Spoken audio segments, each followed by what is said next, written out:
Fontana Giolitti.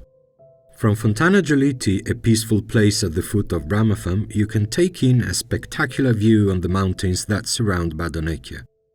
However, what we see today is a very different landscape to the one Giolitti would have seen a century ago, when the slopes of the mountains were covered in fields.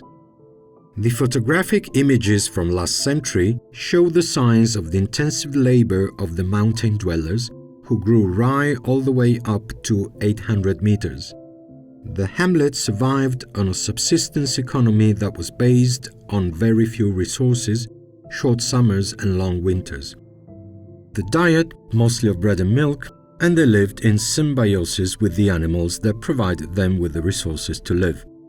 During his walks to the spring, the Honorable Giolitti would have been able to see a patchwork of cultivated land, and with his understanding of the concrete aspects of life, he would have been fully aware of the hard labor behind that landscape of fields that climbed their way up the side of the mountain.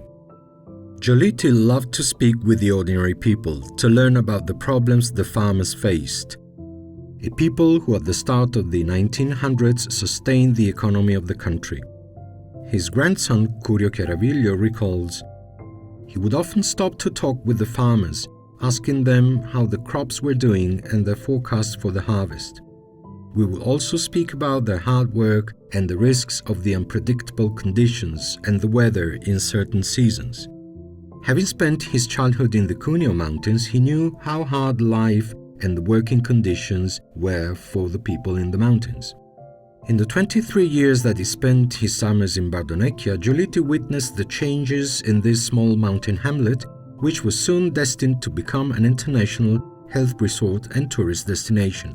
In fact, the area started to open its doors to tourism at the dawn of the 20th century, thanks to the railway line and the Frejus Tunnel, which lifted the hamlet out of isolation.